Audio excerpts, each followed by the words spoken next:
on the lights, please. I have a message for you. Go ahead and find your seat. And before I give you the title, I don't want you turning your Bible. I want you to just listen.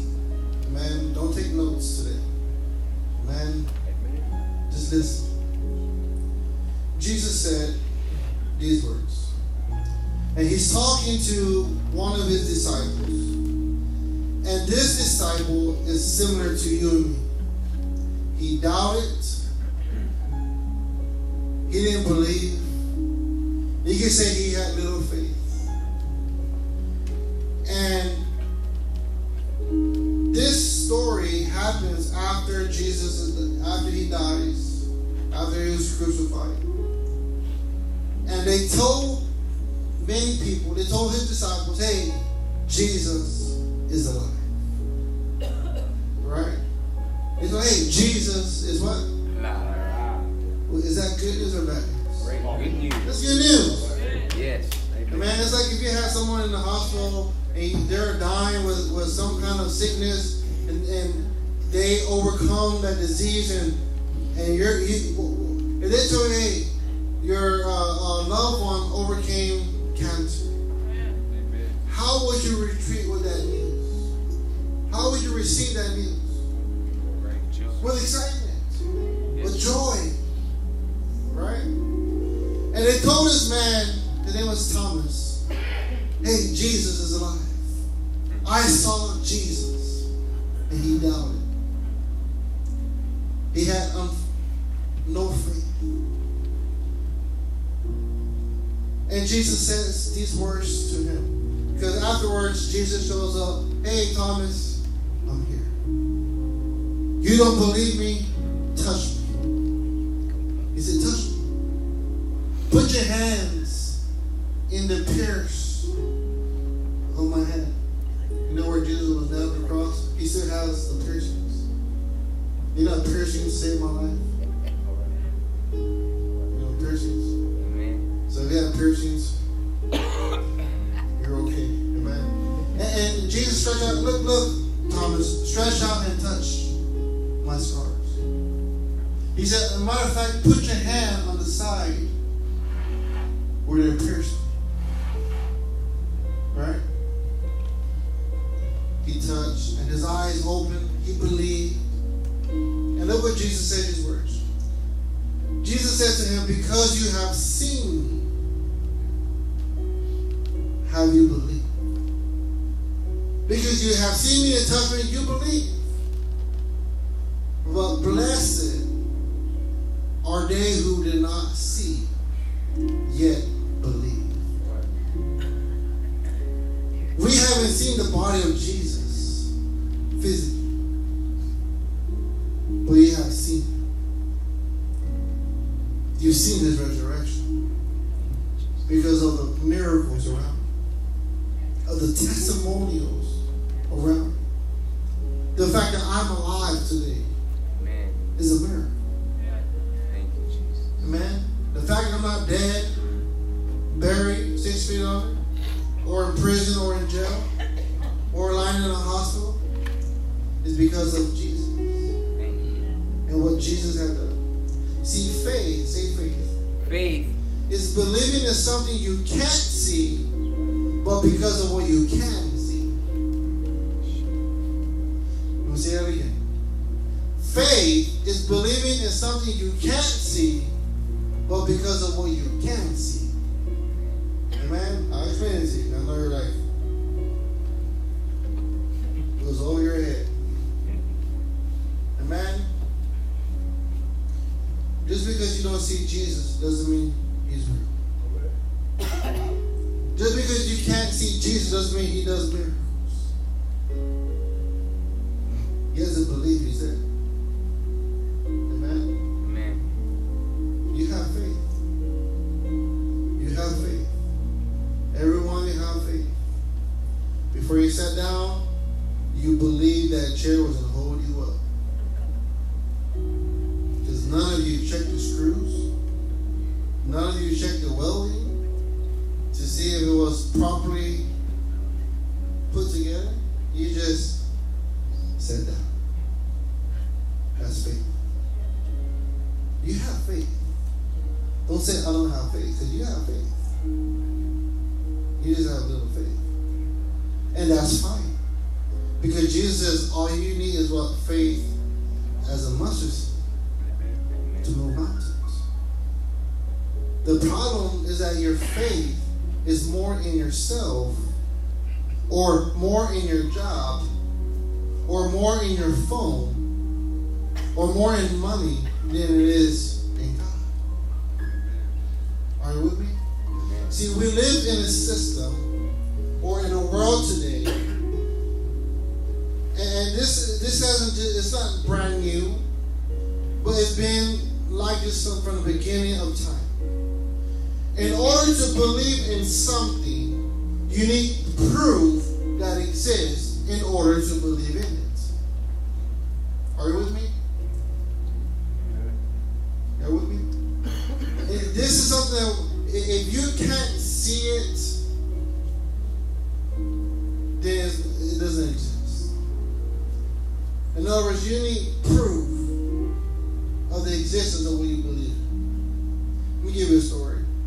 This teacher and this little girl had a debate about the existence of God, right? And the teacher used a scientific method to teach the class about evolution. Amen? And this little girl, this teacher told this little girl, do you see the trees outside? The little girl looks outside the window, yes. The teacher says to the little girl, do you see the grass outside? She said, yes. She said, go outside and look up and see if you can see the sky. She runs outside, looks up in the sky, runs inside. And when she returned, did you see the sky? She said, yes. She said, do you see God? She said, no. And she said, that's my point. We can't see God because He isn't there. He doesn't exist. And the little girls raised her hand and wanted to ask ask a question.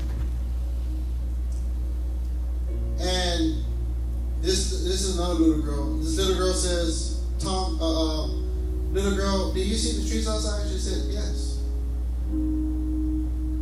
The little girl told the other girl, did you see the grass outside? She said, yes. And she's getting tired of this question, right? Do you see the sky? She said, yes. She said, do you see the teacher's mind? And no. Then according to what we were taught today in school, you must not have one.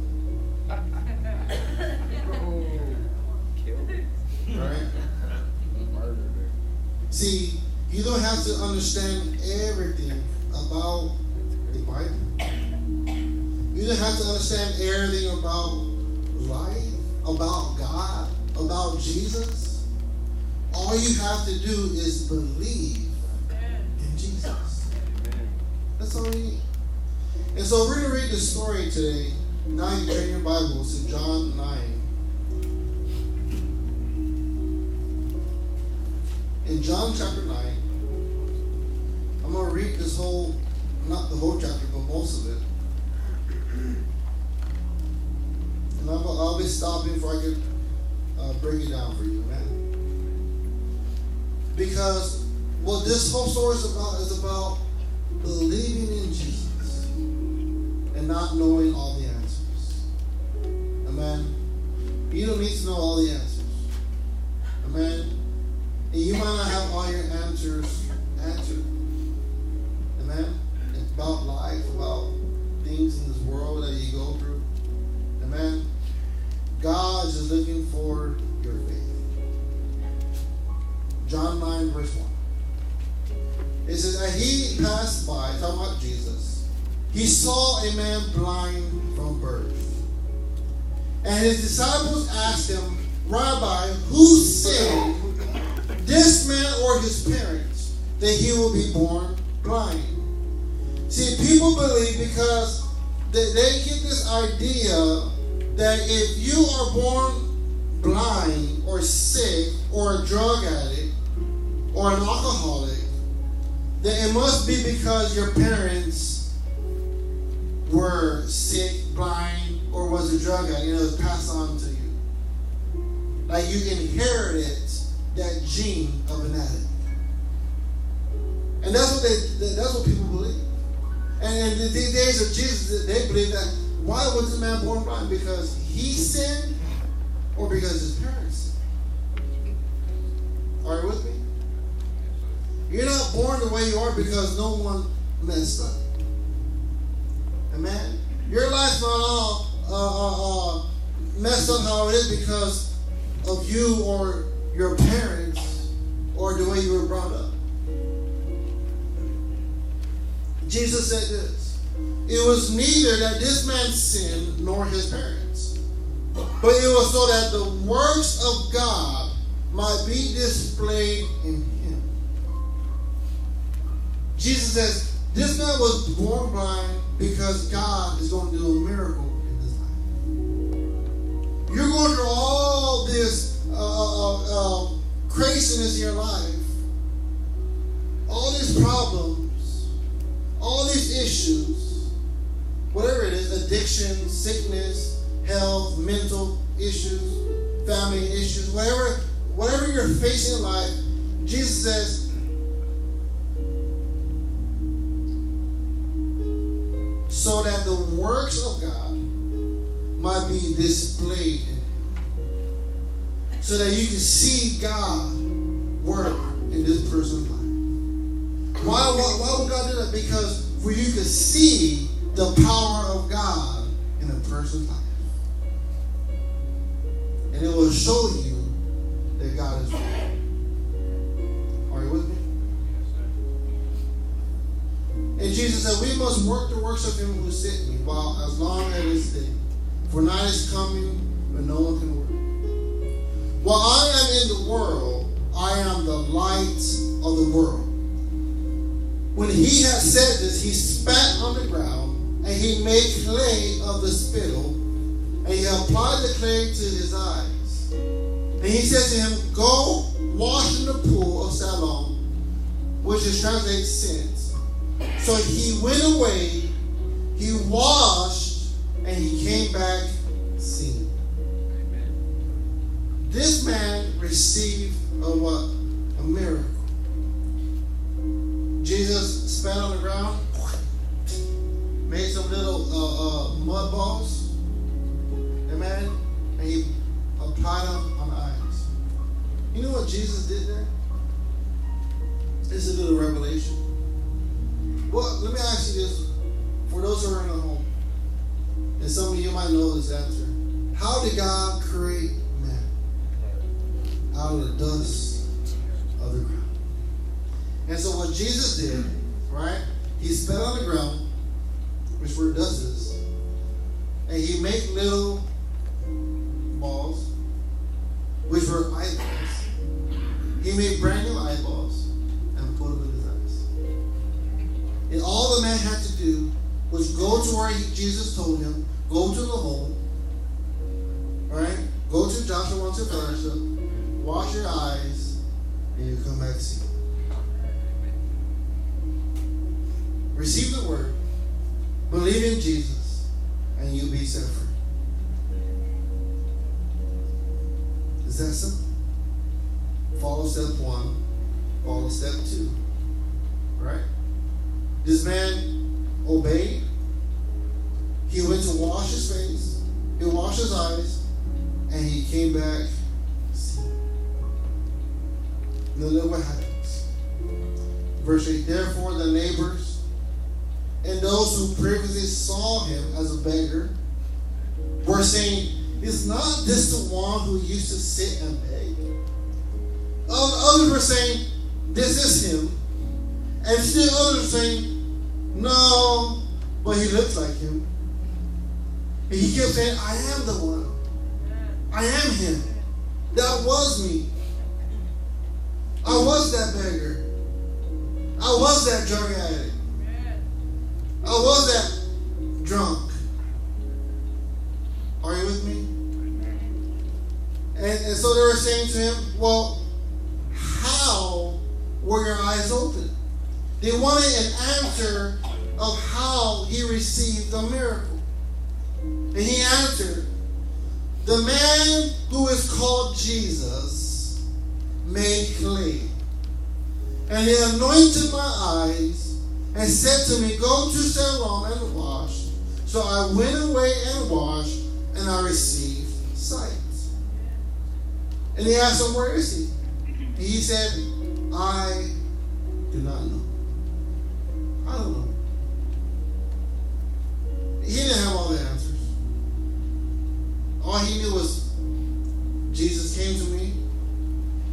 He told me, he put clay in my eyes, told me to go to this pool and wash. I did, and I came back sick. Right? Very simple. And so look what they did. What were they looking for, these men or these people? An answer, right? Show me the problem or the equation, and man, how to solve this issue. They wanted the formula of how he was healed. So they brought to the Pharisees the man who was formerly blind. Now it was on the Sabbath day when Jesus made the clay and opened his eyes. See, the Sabbath day is against the rules to work, right? And so it made it worse. Okay, now it's the Sabbath day. If you know the Bible, if you study the Bible, you know, like, okay, this is going to get a heat argument, right? Because the Pharisees are religious. Oh, it's the Sabbath day. You're not supposed to work, right? There's a reason why they mentioned this. So they bring the man to the Pharisees, right?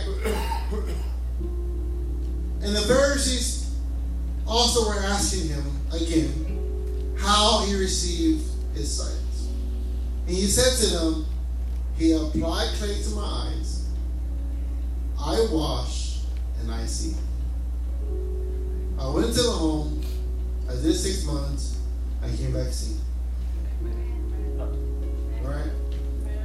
I just went to the home, I went along, I obeyed, I was in prayer, I was in Bible studies, I began to believe in Jesus, and now I'm free. I can't explain it. I cannot explain it. I was an ice head. I was a drug addict. I was a drunk. One day I cried out to Jesus. He touched my life, and I did the hokey pokey, and he turned my life around. I can't explain it. And this was the man saying, I went, he applied clay, I washed, and I see. Therefore, some of the Pharisees are saying, this man is not from God, because he does not keep the Sabbath. But others were saying, how can a man who is a sinner perform such signs? And so there was a division among them.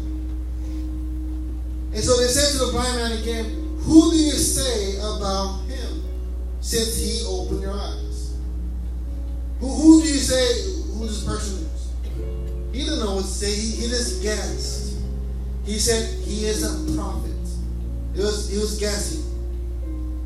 And the Jews, they did not believe it of him that he had been blind and had received sight. They still didn't believe. How is this possible? And they said, well, I don't think you were already blind. I don't think you were blind. There's no way you were blind. Until they called the parents of the very one who had received the sight. So they called the parents of this blind man to confirm he was blind. Right? And they questioned him saying, is this your son who you say was blind, was born blind? Then how does he now see. And his parents answered them, we know that this is our son, and that he was born blind. But now how he sees, we do not know. Or who opened his eyes. We do not know. Ask him. He is of age. He will speak for himself. And his parents said this because they were afraid of the Jews. For the Jews had already agreed that if anyone confessed him to be Christ, he is to be put out of the synagogue. And that means they're going to be put out of the church. And so for that reason, the parents said he is of age, you ask him. Amen? So a second time, this is actually the third time, but the second time they called the man who was been blind. And they said to him, give glory to God. For we know that Jesus is a sinner. And he didn't answer. This is what I love. He says, whether he is a sinner, I do not know. One thing I do know, that though I was blind, and now I see. Amen. They're the most powerful words this man can say. Jesus, I don't know much about him. But one thing I do know, I was a drug addict and now I'm free. Amen. That's what he said. He goes, I don't know too much. All I know was who I was and now who I am. You don't need to know all the answers, church. All you need to is believe in Jesus and the power he has to change you. And he will do it. Amen? Amen. So they said to him, what did he do to you? How did he open your eyes? He answered them, I told you already, and you did not listen. Why do you want to hear it again? You do not want to become his disciples, do you? They reviled him, they rebuked him, and said, you are his disciple, but we are disciples of Moses. We know that God has spoken to Moses, but as for this man, we do not know where he is from. And the man answered and said to him, well, here is an amazing thing, that you do not know where he is from, and yet he opened my eyes. We know that God does not hear sinners. But if anyone is God-fearing and does his will, he hears him. This is the blind man speaking. He says, since the beginning of time, it has never been heard that anyone opening the eyes of a person born blind. We've never seen this miracle before. Did you know that in the 70s, in the 60s, and even in the 80s, it was never heard of a cure addict? That's why there was a saying, and it's still today, once an addict, always an addict. Because they believe once you're on that path, there's no hope. And that is the life of the devil. And this man says, since the beginning of time, it's never been heard of a person born blind receiving this miracle. Look what he says, if this man, talking about Jesus, were not from God, he could do nothing. Did he answer him? They answered him, the Pharisees, you were born entirely in sins, and you are teaching us. So they kicked him out. Amen? And Jesus heard that. They had kicked him out. And finding him, he said, do you believe in the Son of God? And he answered, who is he, Lord, that I may believe in him? And Jesus said to him, you have both seen him, and he is the one who is talking with you. And he answered, Lord, I believe. I believe. And the Bible says, and he worshipped him. See, God has a miracle for you. God has a miracle for you. All you have to do, this is only a gritty. All you have to do is believe. You just have to believe. Believe. Say your neighbor, believe. Believe. All you have to do is believe in Jesus. He has the power to do that miracle. Whatever, I don't know the miracle. But you need a miracle. You need a touch from God. You need a fresh fire. You need a new anointing. You need your marriage rekindled. Hello? You need healing physically. Whatever the issue is, whatever the case is, all you need to do is believe in Jesus. See, once you believe in Jesus, something sparks up inside of your heart that's called hope. Awesome, now you have hope. I believe there's some kind of hope in your life. Amen? And when you have hope, you begin to have faith that increases. And when you begin to have faith that increases in God, nothing is impossible for you. Nothing can hold you back. Because you have faith and hope in your life. And you believe. You don't know how God will do it, but you believe He can do it. You believe, Lord, I know you can do this. I preached a sermon last week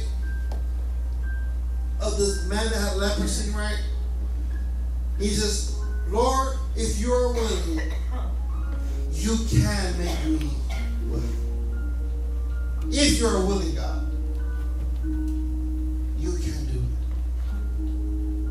All you need to do is have faith. God, I believe. Jesus, I believe you can heal my life. I believe you can set me free. I believe you can change my marriage. All you need is faith in God. You don't need all the answers. You don't need to know how He's going to do it. You don't need to know how God's going to solve your issue, what kind of medicine He's going to use, what doctor. Don't forget about that. Forget about how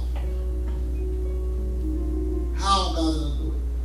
Just start believing He is going to do it. And have faith. Stand with me, church.